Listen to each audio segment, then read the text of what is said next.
Very, very excited to have you all for Social Work 513, the big long name, Lifespan and Neurophysiologic Development in a Cultural, Ecological, and Transactional Framework.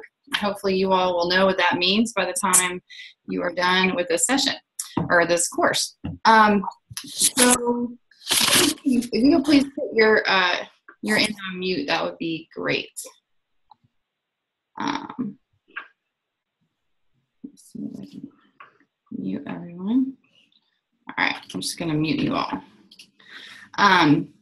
So in this session tonight, we are going to go over a number of things, but mainly we're going to be focusing on the syllabus and just general course expectations, and just we're going to spend a little bit of time talking about the critical thinking exercises, and let's see.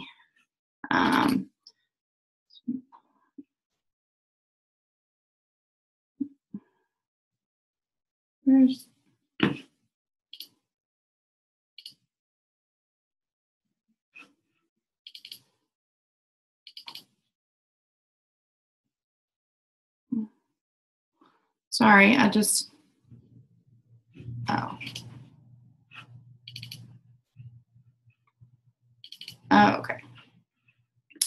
All right, so I am going to,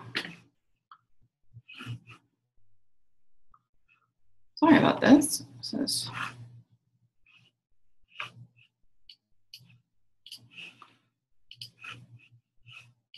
Okay, here we are. I am going to share my screen, and we will go through the PowerPoint. You all hopefully saw that this was posted earlier. I don't expect that you've had a chance to look at it, but we will just kind of go through this step by step.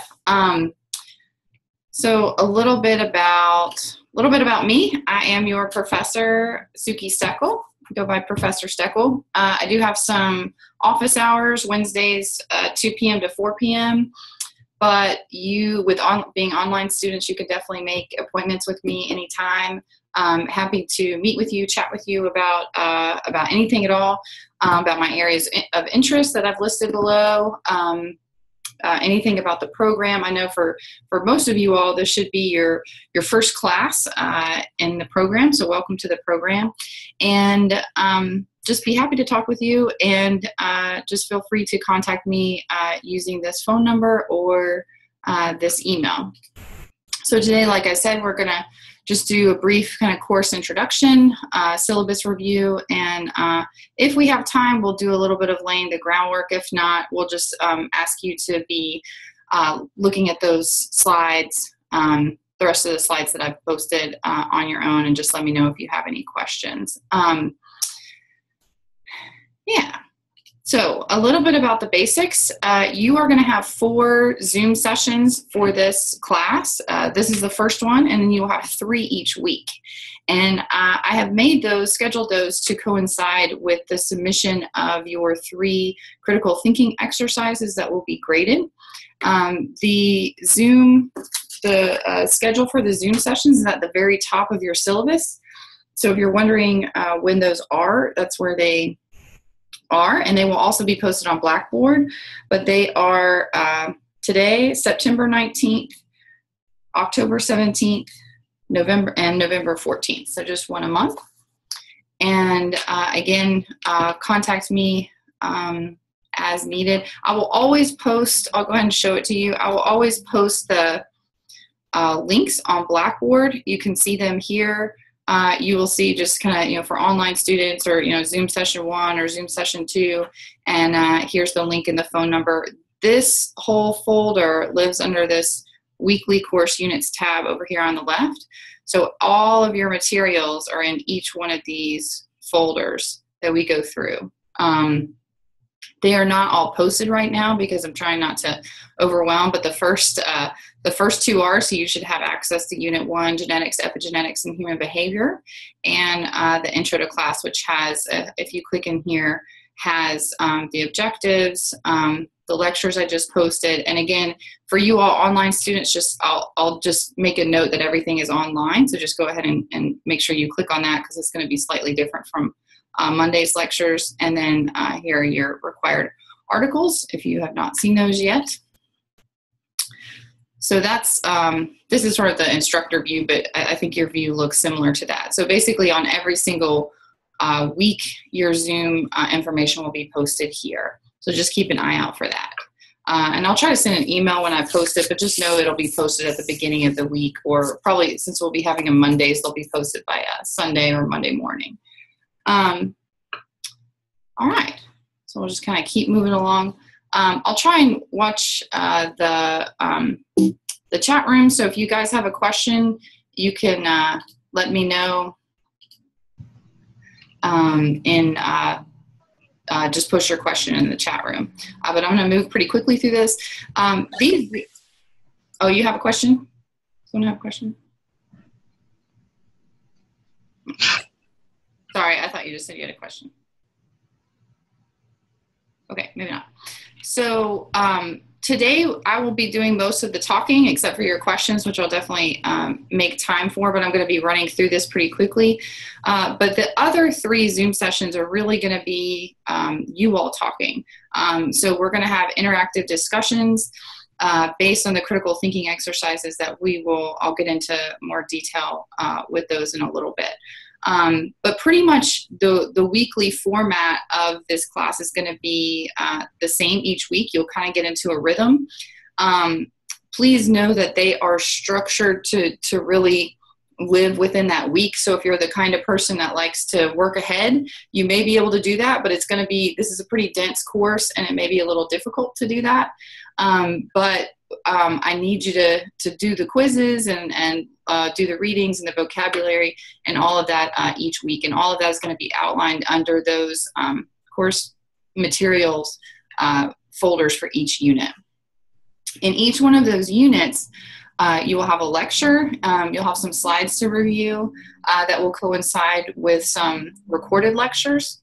Dr. Terry Combs-Orm in the Knoxville campus is my mentor, and she is really the reason that this course that we have, neurophysiology, integrated into our human behavior and the social environment course into the curricula. And we at the University of Tennessee are really on the cutting edge of really social work and academia, because we did not have, no one else really has integrated neuroscience into their curricula to the degree that we have for as long as we have. It's been since, I believe, 2008.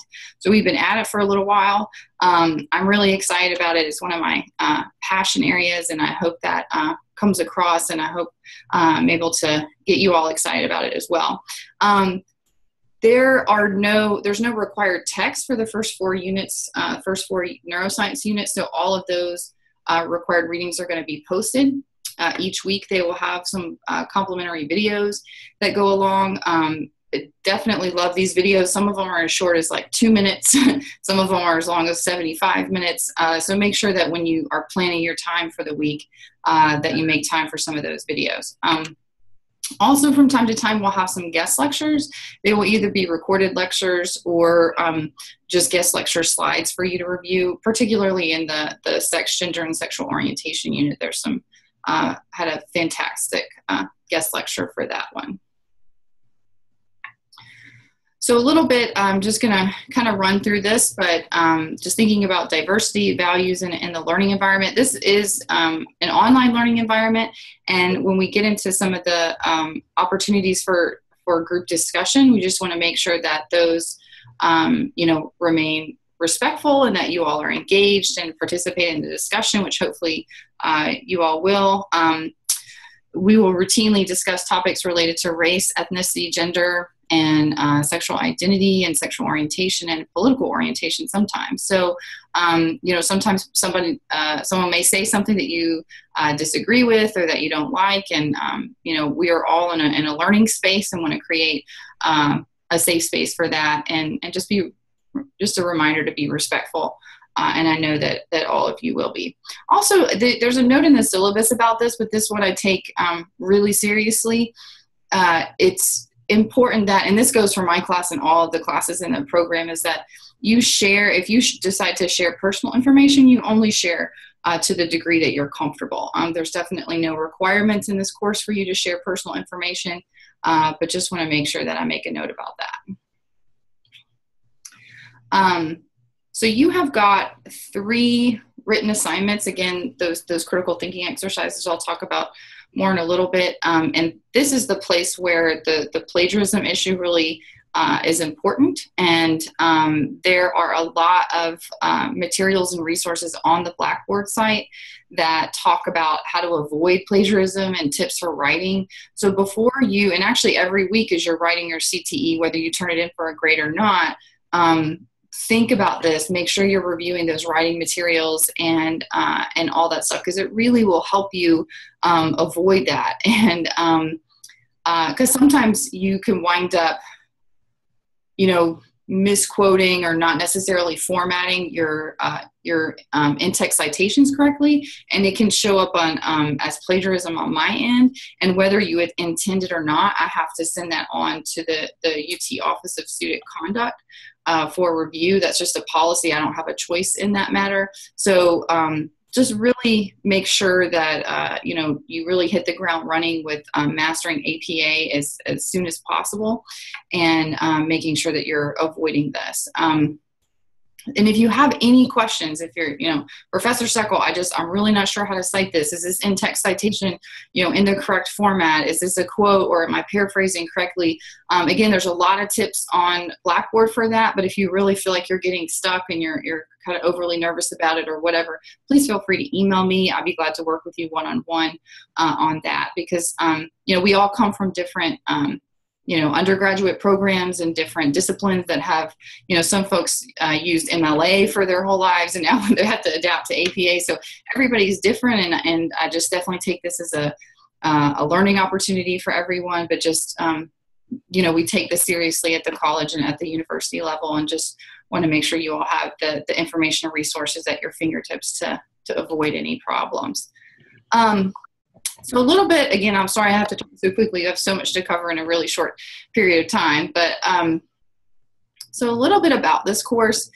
I'm just going to take a step back. So one of the things that I love about teaching this course, and the fact that as social workers we're talking about really intense concepts of neurophysiology and epigenetics and genetics, and thinking about how, what is the source of human behavior? Is it nurture versus nature, and all of that stuff? It's really exciting to me, because we are, as social workers, we study human behavior, and we work with folks at the individual level and at the community level to really to make change for the good. And one of the way we do that is by having a better understanding of what makes people tick, and what makes groups of people tick, and whole communities tick. And if we have a better understanding of human behavior, which at the end of the day you'll learn is really all about the brain and how the brain works, we can make better choices about how to intervene and how to help people make those behavioral changes that they need. And one thing that I like to point out at the beginning is that there's no, we have no textbook for this neuroscience portion. It's because it's all based on the latest research. We work to, as a team here at the college, to update the articles on an annual basis, or even sometimes a semester to semester basis, because, there were 50 journal articles on adverse childhood experiences alone just published in 2016. So it's just a constantly evolving science. And because of that, any kind of text would be outdated by the time it was published. And, when you think about the DSM-5, the statistical manual that we use for in the mental health field, that is all based on what we know now. It's the best information that we have in the field, but it's constantly evolving. The DSM-5 is actually very different than the DSM-4. And, before that, there's kind of going back generations, the whole evolution of psychiatry and the mental health field, and basically our understanding of human development and human behavior has been a constant evolution. And because we're integrating neuroscience into this curricula, you all are going to be on the cutting edge of that evolution. You're going to be at the beginning of this next wave. And so who knows what kind of interventions, you all will be able to come up with that could potentially help people because of the information that you've learned in this class. I've seen it happen with past students, and I certainly think that the possibility is there for that to continue with you all. So that's one of the reasons I'm really excited about it. So we're going to talk about concepts in neurophysiology, how that impacts development across the lifespan. We're going to talk about the implications for policies and services and prevention and treatment. We're going to talk about risk and protective factors. And the intention for this course is that it is a required foundation course, but it really, you do it right here at the beginning in the first semester, because it is the foundation for all of your other courses throughout the program. And so you will see from time to time some of this material integrated into your other classes, or at least I hope so. So we've kind of already covered this a little bit, but just to talk a little bit more about why this is a required course. It's important that we understand our clients and their presenting issues, their environmental, cultural, and developmental context. Where are they coming from? If one of our social work values is to meet people where they are, we have to understand what that looks like and what that means. Individuals flourish as they progress through developmental stages, and other environments, because of risk factors associated with them, are less supportive of well-being. So we'll talk about what some of those differences in those environments and how that can impact development. Reframes our thoughts on how to intervene appropriately with clients in their environment. It allows social workers to better understand and assess clients and their issues, to really get that good understanding of, again, like I said, why people tick. It allows social workers to develop more appropriate interventions and prevention programs and policies, and it prepares social workers for evolving policies and practices based on new science, and to be the change agents in this field. You all are learning some things that, for example, med students are not even talking about yet. So, depending on the program. So it's pretty exciting, at least to me. So I'm not going to read all of these course competencies. They're here in the PowerPoint. They're here in your syllabus. If you have any questions about these, let me know. But pretty much these are all our CSWE accreditation competencies that we'll be covering, and you all will be expected to master these by the end of the program. You do have a required textbook. You don't need it until Unit 5 when we get into pregnancy and birth, but it is called Human Behavior in the Social Environment, a Multidimensional Perspective, and it is definitely the 5th edition. You may find the 4th edition out there for very cheap, but unfortunately this year we had to move to the 5th edition. I know that's a lot more expensive for you all. I fought the good fight, and I really tried to avoid that for you all, but was not successful. So you do have to get that edition, but it is newer and it is slightly updated. Not very updated, but slightly updated from the 4th edition. Always the APA style manual is going to be really important, and all of your journal articles will be posted for you for your convenience under the course units tabs. Note about this is in the syllabus as well, is, because this is 4 credit hours, it's extremely intense, and the expectation is that it will take you, kind of depending on who you are, it may take, 10 to 12 to 15 hours per week in this course, just for this one particular course, just because the volume of reading, it's very, very dense material. I promise you that you will get better at it. It may be very hard this first couple of weeks, but by the time, we get to, week 6, 7, and 8, the readings will lighten up a little bit. We'll move to the text, and it won't be as intensive. But because you have quizzes every week, or you at least have a weekly assignment every single week, plus all the readings, it definitely, you can expect it take up a little bit of your time, or quite a bit of your time. So as I mentioned, for each class, the weekly units are structured to have a specific set of vocabulary, required readings, lectures, both slides and those recorded lectures. You have critical thinking exercises, quizzes, and the videos. So it's quite a bit, but I try to keep things really organized. If things are feeling kind of scattered and not organized, I sure hope not. But if you're not following something or not understanding something, please let me know. Just email me directly, and I'll make sure to answer your questions. I try not to make changes to the course material very often, but sometimes I need to for whatever reason, or a new article or new kind of, like for example, I just got a note today about a New York Times article about ACEs and child maltreatment, so I just posted that to the Extra Cool Stuff tab. So just always be checking your email at Blackboard for new information about or specific changes each week, but I don't really expect them very much. Okay, so moving on to grading. You will have 11 weekly assignments. There are 8 quizzes and 3 critical thinking exercises, and your final grade is based on your 10 best scores. So that so basically each assignment will be worth 10% of your grade for a total of 10 assignments, and that lowest grade will be dropped. There is no final exam, and you do have an opportunity for extra credit at the very end, which is 3 points over and above your final grade. That 3 points can be the difference between an A and a B plus, a B and a B plus, a C and a B, or C plus and a B. So it's one of those things. It'll be an individual decision for all of you. It's certainly not required, but it is an opportunity, and that extra credit opportunity is outlined in your syllabus.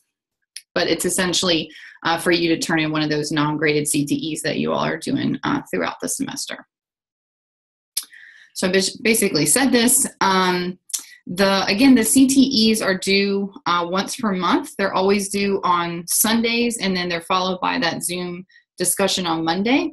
And pretty much the entire class, we might have a little sort of 10-minute kind of review of the course content, but then we're going to be focusing on that interactive discussion of what you all wrote in your CTEs. The late assignment policy is outlined here and in the syllabus. And a little note about the CTEs. The purpose of the CTEs, and again, this is kind of all over Blackboard. There's a whole tab dedicated to the CTEs. They really are the best way for you to know and understand this material, because they are asking you, it's kind of the whole purpose of how you're going to apply this information in the real world, is we're going to give you basically a real world scenario, and you're going to apply all of the course concepts to that scenario.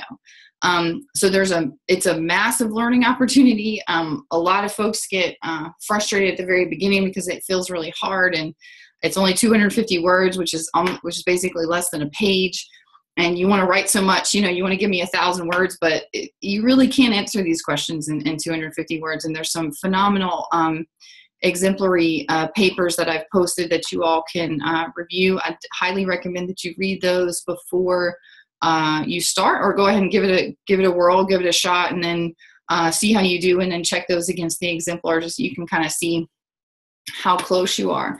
But you'll be asked each week to address a question, which is really the kind of the context, or that sort of real world application piece. And then I'm asking you to demonstrate conclusively that you've read and understood the readings, and that's really that substance piece. And so you'll want to find that balance, that kind of 50-50 balance of context and substance. And sometimes I see some CTEs that students do a fabulous job of answering the question, but there's not a whole lot of substance there, or it's really just sort of like listed, or they kind of just define terms as opposed to really apply those terms constructively and critically. And sometimes they do a great job with the substance, and then they just barely even mention the question, and they don't really answer it. So the goal is to really kind of strike that good balance between context and substance here. And there's lots of tips and specific instructions and information about how CTEs are graded all on Blackboard under the Overview of CTEs tab. So there are 3 CTEs that are graded. here are the due dates and the units. The first one is stress and hormones, stress, trauma, and hormones. That is due on Sunday, September 18th, followed by the Zoom session on the 19th. There's one on childhood due October 16th and one on late adulthood due on November 13th. So each week, and this may have been kind of confusing. I tried to articulate it in Blackboard and on the syllabus clearly, but I understand if it's a little confusing because you probably might not be used to being asked to, do work that's not being graded. But each week there is a CTE for you all to complete. The purpose of this is so that you can actually know if you understand this material. Because the key is, if you can write about it, you know it. And if you can write about it, chances are you're going to do very well on your quizzes. So if you start at the, beginning of the week, so if you kind of start working on this unit on, Tuesday, and you go kind of Tuesday through Sunday or Tuesday through Monday, and you work on that CTE, that non-graded CTE, you're probably going to do really well on that quiz. It's going to be like studying for the quiz, and it's also going to be practice for you each week leading up to the CTEs that you actually have to turn in that are going to be graded. So each week that there is not a graded CTE, so those 8 other units, there are quizzes.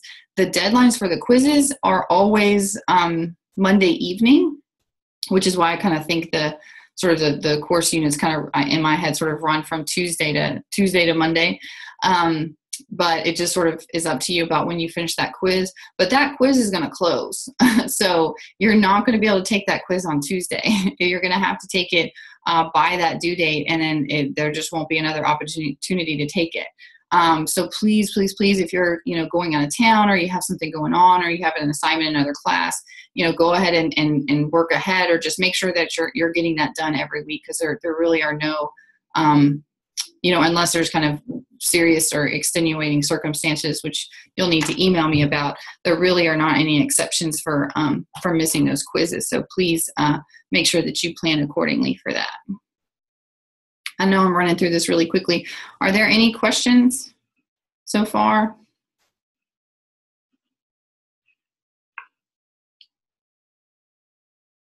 Okay. We've kind of already touched on all this, the purpose of the CTEs. This is also outlined in your syllabus.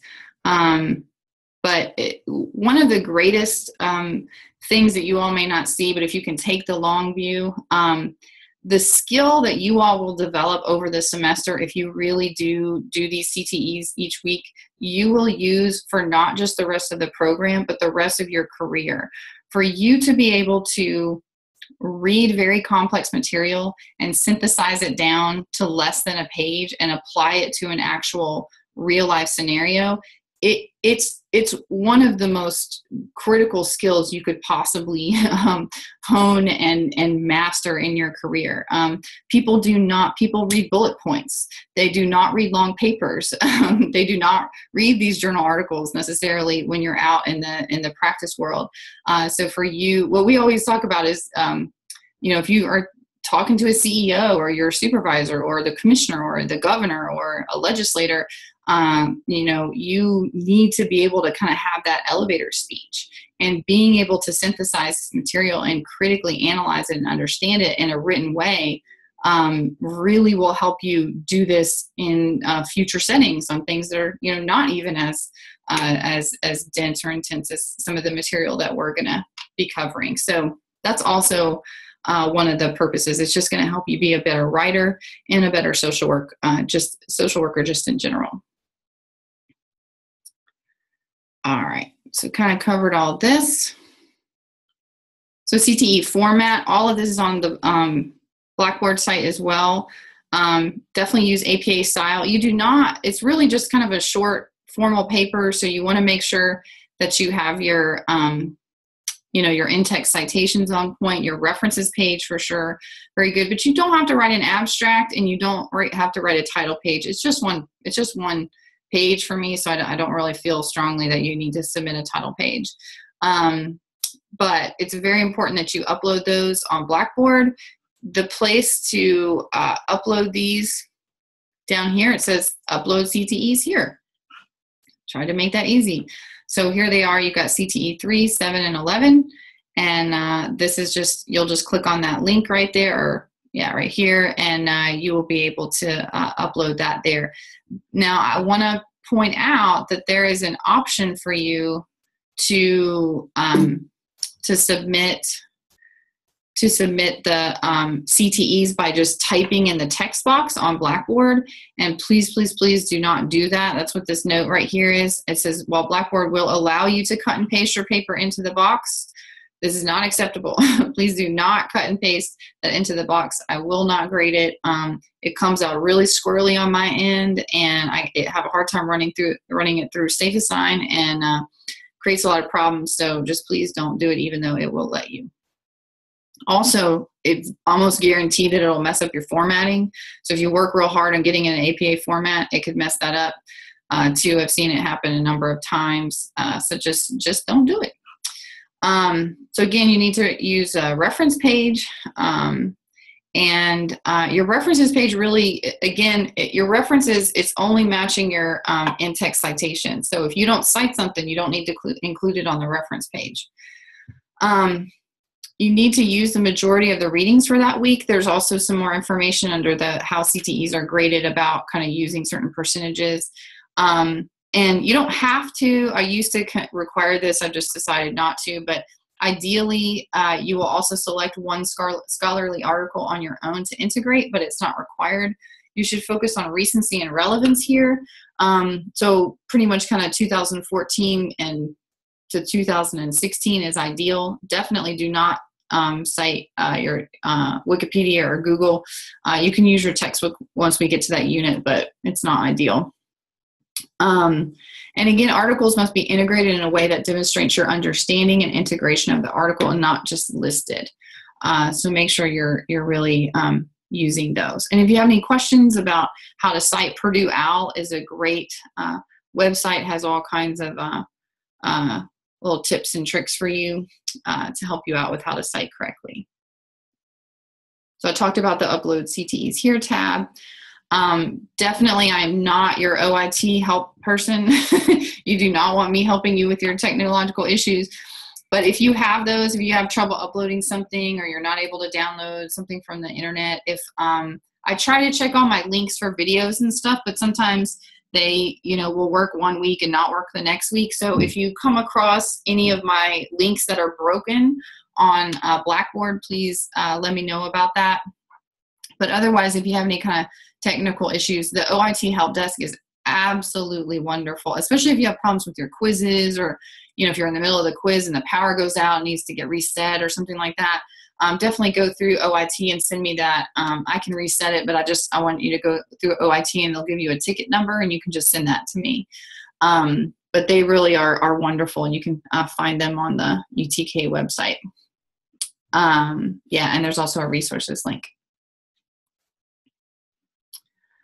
Okay, so just make sure when you submit that CTE that you just put your name and section number and CTE number at the top of the document. Again, use upload the Word file. If you use a different thing, you can also save it as a PDF and submit it as a PDF. That's fine. It just needs to be, the actual document just needs to be uploaded.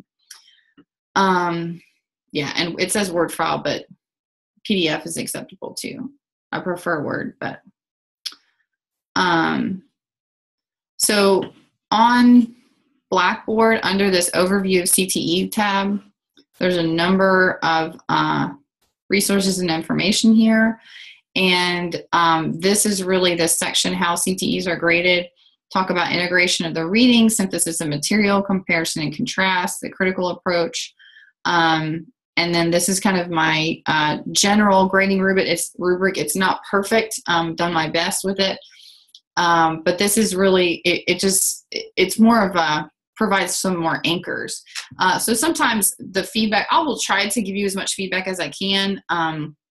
I've got quite a few of these to grade when when those weeks hit, but I really, it's important to me to give you feedback, so I will do my best on that.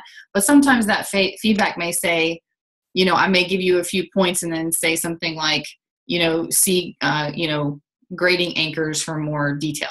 Because you'll get these, you'll get a grade from, 9.5, or I might do a half a point, like 8.75 or something like that. So you can always kind of come back here and sort of see that that's sort of in general. Again, it's not perfect, but that's sort of in general where I was, where I was kind of seeing your paper fell. So just kind of some more tips here. These writing sources are absolutely phenomenal. I actually post them in all of my classes. They just are, they're short, brief, easy to understand. And if you really are having trouble with this, am I quoting this correctly? Am I paraphrasing this right? All this kind of stuff. If you just change one word, you're not paraphrasing. So there's great tips in here. Please read these before you submit your written assignments. And then here's the folder with the exemplary CTEs. They really are very good. I was so impressed. Some of them are very recent, just from some online students in the summer, and y'all are phenomenal. I'm just so impressed with the quality of some of the work I get from the online students. So I'm excited to read yours this semester. Okay, let's see what else. So a little bit of writing skills. We kind of talked about that. The grading values, you'll see these kind of across all the courses. A's are tough. I know some of you may come in kind of expecting an A, or you always got an A, so you kind of assume you'll get an A. I hope you get an A. It'd be awesome. I definitely, usually I always have at least one A in the course, but they're tough because they're 95. They're not even a 93 or a 92. So you have to do, and because there's 10 assignments, you pretty much have to consistently get A's on all your assignments in order to get an A, unless you do that extra credit. So it's a little stricter, grading breakdown than you may have seen in the past, but I'm sure you all are going to do awesome. But let me know if you have any questions about that. So I've kind of gone over the course side a little bit, but again, I've tried to just make sure that it's really well organized, easy to understand. This writing resources tab, please take a look here. There's, those handouts are here too. The Purdue OWL website for APA citations is super helpful. There's just a number of resources here. This one also, you may not need that for this class, but it's also helpful. Maybe some of your other classes. The extra cool stuff, this is really kind of where I dump a lot of different things. There's some really fun stuff in here. Kid Central is a great website, especially if you're in Tennessee. The ACES report's fantastic, but there's a number of things. I might put some extra videos, an Epigenetics video, and all kinds of articles. But like this one is the one I just posted today, and so if you are interested in kind of learning more, I tend to keep it more on the neuroscience front, but there's definitely some different things that will be posted there. All of the weekly quizzes will be under this tab. I haven't posted the first one yet, but I will get that one up. It's in there. I just have to make it live. But, they're going to be, I'm not a big fan of, stressing y'all out with super short times for quizzes. That's just not real valuable for me. So I give you 50 minutes. I do not think it'll take you 50 minutes, but you definitely should give yourself that time. Please do not start taking these, 10 minutes before the deadline, because who knows what could happen, and then you don't want to mess yourself up that way. So here's just a little bit of information on here. Definitely recommend you use a wired connection if possible, just to prevent any kind of weird technological issues, but most of the time people don't have any problems. But again, they're all graded on a 10-point scale, and they're usually between 12 and 16 questions. All that good stuff. Open book, definitely do not do these together. It's not a good thing. Yeah, so if you have any questions about these, let me know, but all of the quizzes will be posted here once I put them up there. But they'll be posted on a weekly basis, and make sure you'll have at least, this should be posted for at least a week before the deadline. All right, and again, the weekly course units are all here. All of your information, I kind of just try to treat it as a one-stop shop, but all your vocabulary is here, all your links to the readings, the video. This is an absolutely fantastic video. I've watched it 100 times, and I still learn something every time I watch it. These are the Dr. Combs-Orm recorded lectures. You'll see these over and over again for the different sections and just different videos. And then here's the CTE for that week. So that's going to be pretty much the format for each one of the units. So I try to just not put them all up at the same time, but usually you'll have, you'll be able to have kind of 1 to 2 units ahead, kind of moving through the semester. If you happen to, be going out of town and, really need to work like significant, more than 2 weeks ahead or something like that, please let me know, and I'll try and make an effort to get this stuff up for you. So I've kind of run through a number of things. Are there any questions so far? I know this is a lot of information I'm kind of throwing at you.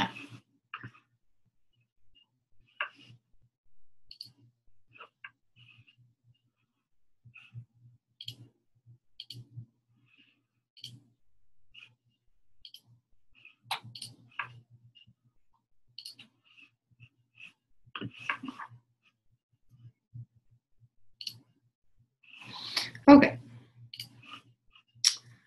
All right. Well, I will just keep moving along.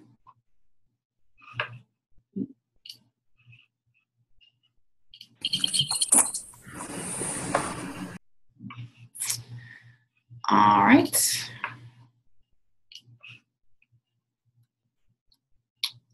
So we've got about 15 minutes left. So I'm going to spend a little bit of time talking about some of the frameworks and theories that we'll be using in this course.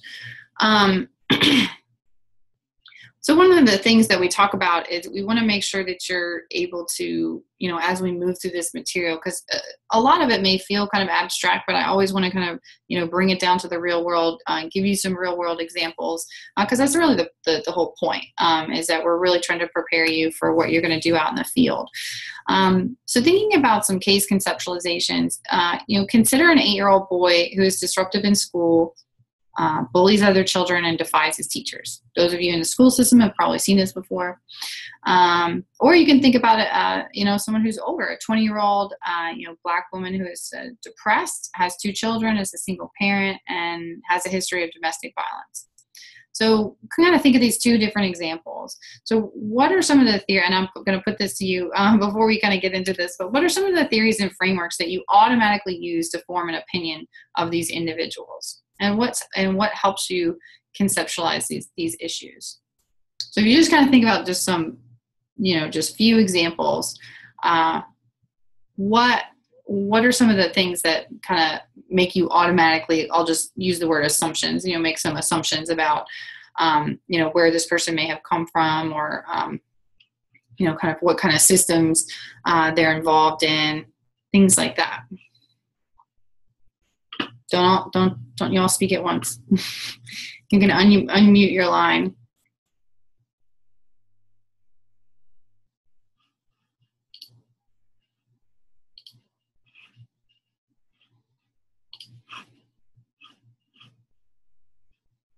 Does anybody want to jump in?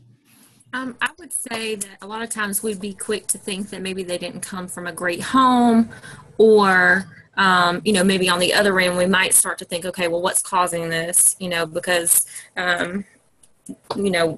something is causing someone to act out. They're not just acting out just to act out. So there's that underlying reason why they're acting out. So, we could think of it from 2 different aspects. Well, they'll probably come from a bad home. They're not well taken care of. That's why they're acting out. Or, what's causing the issue. So I guess from both sides. Yeah. I think that's exactly right. I think that makes a lot of sense. And, if part of what we're going to be talking, well, the whole kind of crux of what we're going to be talking about is really, what makes somebody act the way they do. So if they are acting out, why are they acting out? Where are they coming from? And, for those of you who have heard the term, trauma-informed care, that's a real frame and framework that we can look at, especially as it relates to children, but really anyone. We can look at somebody's behavior and say, one of the things I love about trauma-informed care is that it's really a paradigm shift from looking at someone who, let's say this 8-year-old boy who's very disruptive, bullies other kids, might be cussing his teacher, who knows, but, really is acting out. And, we used to say, you're bad.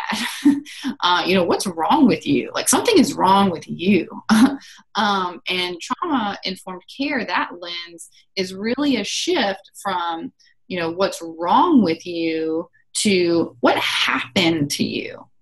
And when we make that shift to what happened to you, all kinds of different things really sort of kind of start, like almost like a domino effect, just start kind of, going down the line. But, we're going to treat that boy we're going to interact with that boy. We're going to treat him very differently if we come from a space of what happened to you versus what's wrong with you. Because what happened to the 8-year-old, we're going to start looking at things like, you mentioned, family systems. What are those family interactions that are going on that are impacting, why that 8-year-old is acting the way they are? What are the community systems? What's the neighborhood like?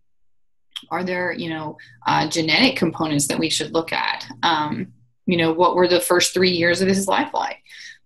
So there's a number of things to consider that you just simply would not consider if you were looking at what is wrong with you, 8-year-old. It really opens up a lot of opportunities to have some more effective and more sensitive interventions if we look at what happened to them. So good. Any other comments?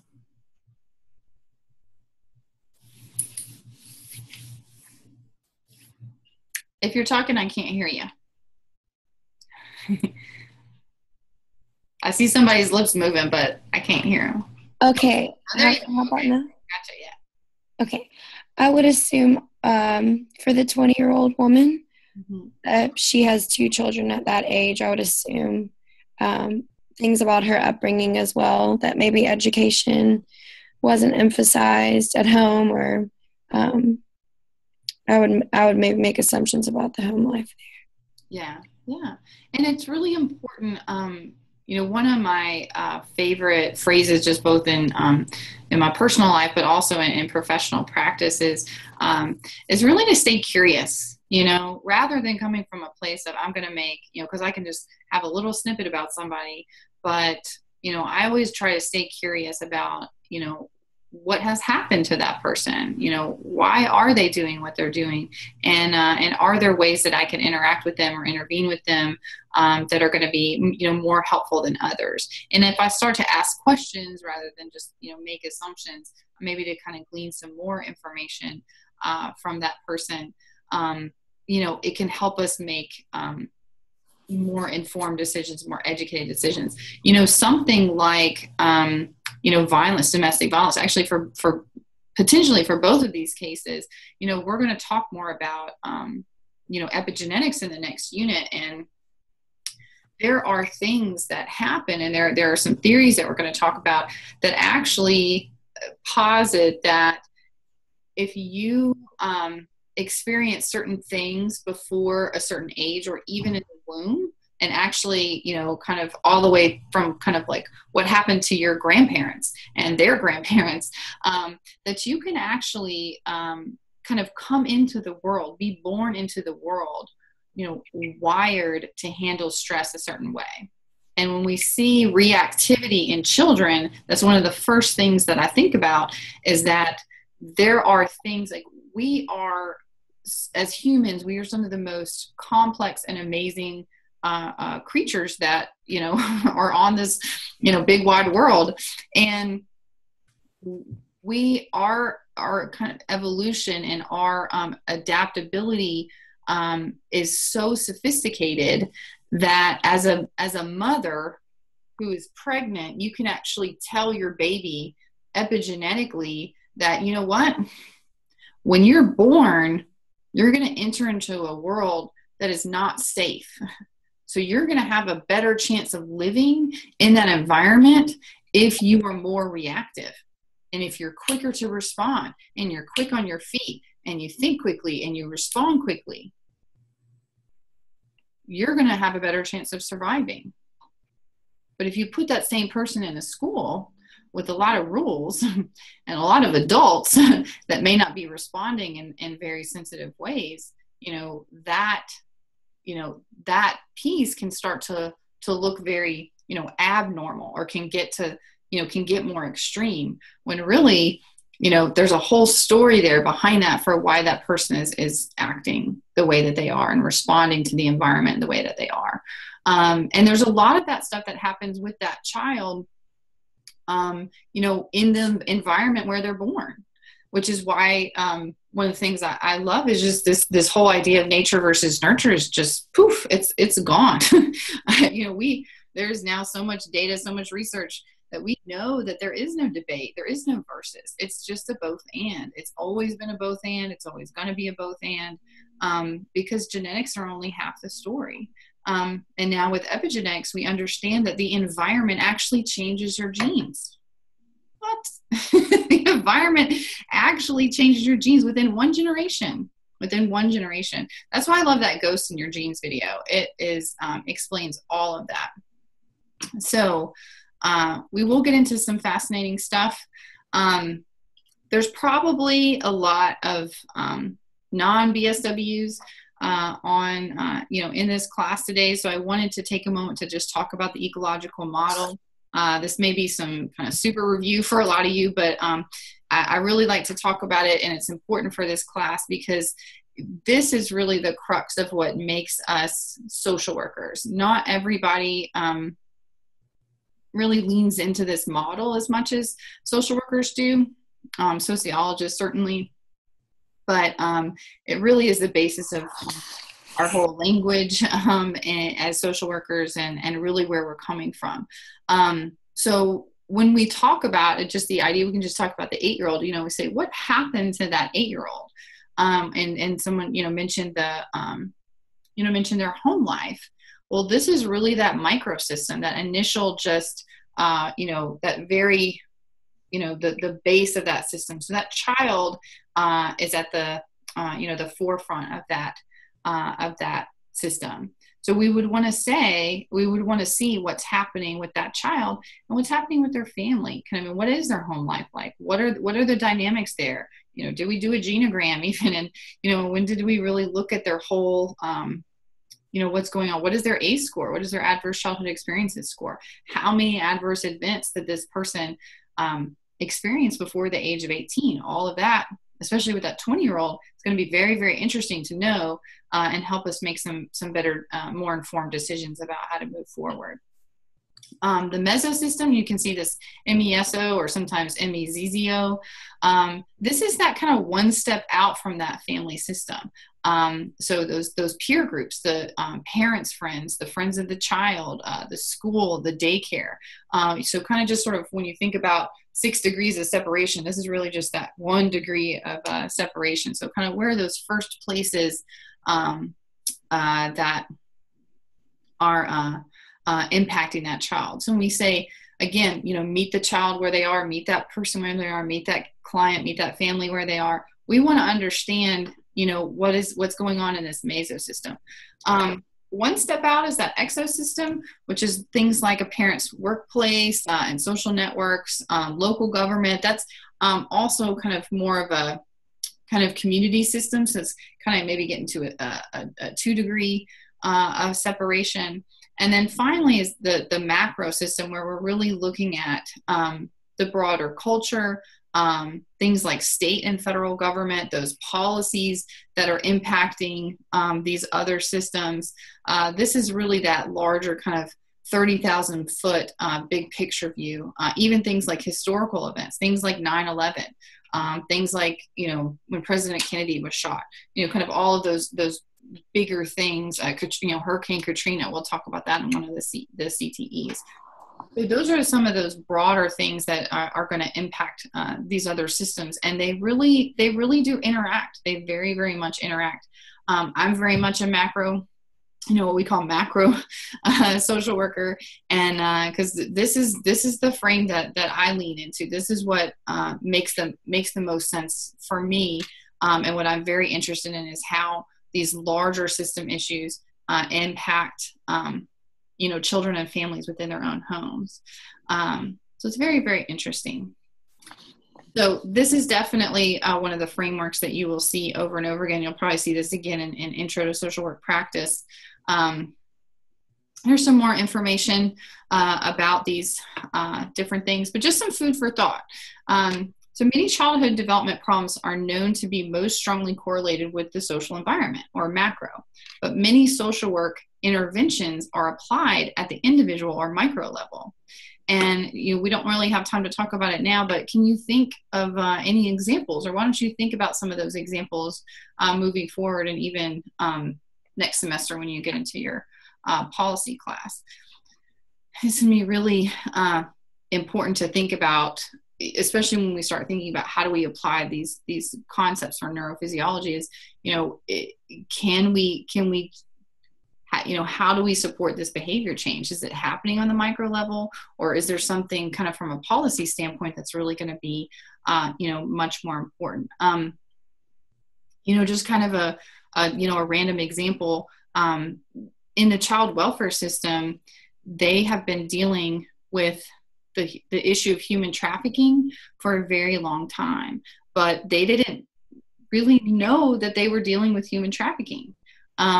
And so we as a system had a number of children who were being arrested for prostitution and arrested for, and really sex trafficking is kind of more what I'm thinking about. But they were constantly getting kind of sent to the criminal justice system or the juvenile justice system, when really they were children and individuals that had to, were being forced into that. And it was certainly, not a choice. And there were a number of factors, both at the micro level and the macro level, that kind of supported them going on that trajectory. And now, because we know more from a system standpoint, DCS has, in Tennessee at least, has made a change where they're actually now, when they see that a child is involved in prostitution or has been sexually abused, they actually have to go through a process of screening out for sex trafficking, rather than seeing it as something that's not happening, because we found out that it happens in all 95 of Tennessee's counties. So that's just sort of one example of how you can have these kind of macro system change issues that are going to affect people at the individual level.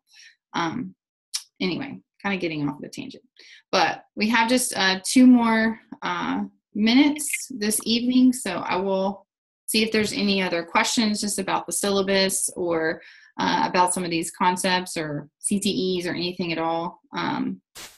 Any questions?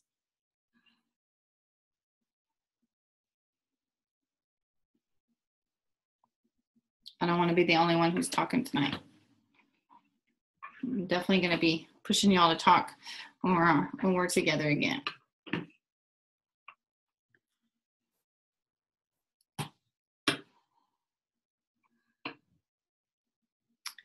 Well, I will leave you with a few final thoughts. There's so much that we're going to get into and in this course, and I invite you to think about, and I'm hoping that this will help you get excited about it. I invite you, and I also challenge you to think about how to apply the concepts to whatever subject or population or social issue, social justice issue that you are personally excited about. So if you're interested in environmental justice, think about all of this, these concepts through that lens. If you're interested in child welfare, military families, anything, human services, mental health, substance abuse, especially substance abuse, try to apply this through that lens and see what you come up with.